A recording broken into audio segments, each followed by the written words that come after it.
ফের দিলীপ ঘোষের দাদাগিরি মন্তব্য। দাদাগিরি এখনো শুরু করিনি, ওরা ঠিকঠাক করছে, ওরা কামারের ঘা দেখেনি, সিধে হয়ে যাবে। দিলীপ ঘোষের একের পর এক বিতর্কিত মন্তব্য, এবং যে মন্তব্য শুরু হয়েছিল খোদ মুখ্যমন্ত্রী মমতা বন্দ্যোপাধ্যায়কে নিয়ে কুরুচিকর যে মন্তব্য, এবং তারপর নির্বাচনী প্রচারে গিয়ে একের পর এক মন্তব্য করে বিতর্কে জড়িয়েছেন তিনি।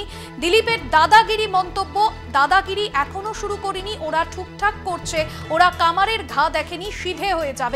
ঠিক কি বলেছেন দিলীপ ঘোষ, শোনাবো। দাদাগিরি আমি এখনো শুরু করিনি, ওরা ঠিকঠাক করছে, যেদিন একটা ঘা মারবো না কামারের ঘা দেখেনি, সিধে হয়ে যাবে সব। আপনাদের শোনালাম দিলীপ ঘোষের মন্তব্য, আর এই মন্তব্য বারবার বিতর্কে তৈরি হয়েছে। চন্দন সেনগুপ্ত আমাদের প্রতিনিধি রয়েছেন ফোন লাইনে। চন্দন, দিলীপ ঘোষেই রয়েছেন, একের পর এক বিতর্কিত মন্তব্য করেছেন। আজ যে মন্তব্য তিনি করেছেন, ঠিক কোন প্রসঙ্গে তার এই মন্তব্য? দেখো ভাস্বতী, গতকালকেই যে দিলীপ ঘোষকে প্রশ্ন করা হয়েছিল, সেই প্রশ্নের উত্তরে তিনি বলেন এখন আমার দাদাগিরি সবে শুরু হয়েছে। তো সেই প্রশ্নেই আজকে সাংবাদিকরা প্রশ্ন করি আমরা, যে আপনার এই দাদাগিরি কি ভোট পর্যন্ত চলবে না ভোটের পরবর্তীতেও দেখা যাবে? তখন বলেন যে আমাদের দাদাগিরি কি দেখেছে এখন, এই তো সবে শুরু, এরপর দাদাগিরি এমন দেখাবো যা এক ঘায়ে কামারের মতো তা শেষ হয়ে যাবে। এরকমই মন্তব্য করে বসে দিলীপ ঘোষ। অর্থাৎ তিনি বলেন যেটা দাদাগিরি আমি এখনো শুরু করিনি, যেদিন একটা ঘা মারবো কামারের গায়ে সিধে হয়ে যাবে, এরকমই বিতর্কিত মন্তব্য করে বসেন দিলীপ ঘোষ। আর সকালবেলায় রায়ান গ্রামের মাঠে তিনি প্রাতঃভ্রমণে বেরোন, এবং সেখানে কয়েকশো বিজেপি কর্মী সমর্থক ছিলেন। প্রথমে তিনি প্রাতঃভ্রমণ সারে রায়ান মাঠে 4টে প্রদক্ষিণ করে মাঠটি, মর্নিং ওয়াক করার পর তিনি যান শিবের মন্দিরে, রায়ানের যে শিব মন্দির আছে সেই শিব মন্দিরে তিনি প্রণাম করেন। প্রণাম করে এসে চা চক্রে যোগদান করেন, এবং তারপরেই সাংবাদিকদের প্রশ্নের মুখোমুখি হয়, এবং তারপরেই তার এই মন্তব্য। ভাস্বতী, ধন্যবাদ চন্দন।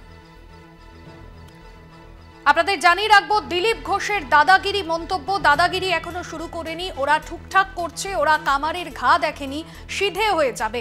এর আগেও নির্বাচনী প্রচারে গিয়ে বিতর্কিত মন্তব্য করেছেন দিলীপ ঘোষ। আজ ঠিক কি বলেছেন আরো একবার শোনাবো। দাদাগিরি আমি এখনো শুরু করিনি, ওরা ঠিকঠাক করছে, যেদিন একটা ঘা মারবো না কামারের ঘা দেখেনি, সিধে হয়ে যাবে সব।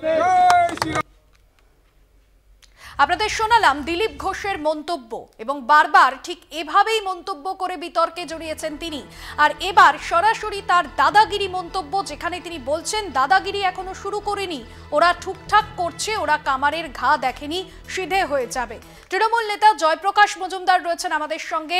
দিলীপ ঘোষের দাদাগিরি মন্তব্য, তিনি বলছেন দাদাগিরি এখনো শুরু করেনি, ওরা ঠিকঠাক করছে, কামারের ঘা দেখেনি, সিধে হয়ে যাবে।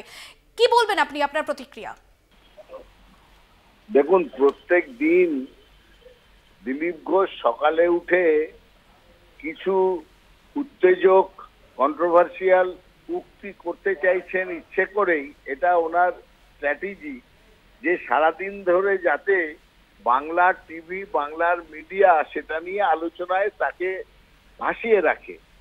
এটাই তার একমাত্র উপায়। তার কারণ তাকে পার্টি যেখানে পাঠিয়েছে, বিজেপি পার্টি, সেটা নতুন জায়গা, বিজেপি পার্টি তাকে পাত্তা দিচ্ছে না।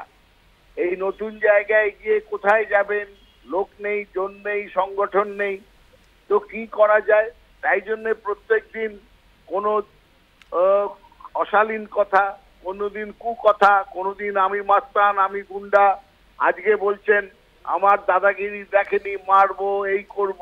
এই যে সমস্ত ভোটের সঙ্গে কানেকশন নেই, কিন্তু এইসব কথা বলে তিনি মিডিয়ায় ভেসে থাকতে চাইছেন। আর উল্টো দিকে নিজের পার্টির মধ্যে তাকে কেউ পাত্তা দিচ্ছে না। এটা আপনারাও দেখছেন, কোনো মিটিং এ তাকে ডাকা হয় না। মোদির মিটিং, অমিত শাহর মিটিং, কোনো মিটিং এ ডাকা হয় না। শুভেন্দু অধিকারী পাত্তা দেন না, সুকান্ত মজুমদার পাত্তা দেন না। পার্টির এক কোণে ফেলেছে, এবং এরপরে মাঠের থেকে বার করে দেবে।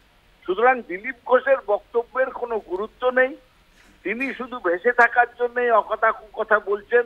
আপনাদের কাছেও অনুরোধ, এই দিলীপ ঘোষকে আর পাত্তাই দেবেন না। দিলীপ ঘোষ কি বললেন না বললেন, রাস্তার মোড়ের রামু গুন্ডাও ওই রকম কথা বলে, সেটা বিশেষ করে বলে সন্ধ্যেবেলায় কিছু সেবন করে। আর দিলীপ ঘোষ সেটা সকালবেলায় চা সেবন করেই এইসব দুর্বৃত্তদের মতন কথা বলছেন। এদের কথা নিয়ে আলোচনা যত কম হয় ততই ভালো। একদমই ধন্যবাদ জানাবো জয়প্রকাশ বাবু আপনাকে। তৃণমূল নেতা জয়প্রকাশ মজুমদার ছিলেন ফোন লাইনে।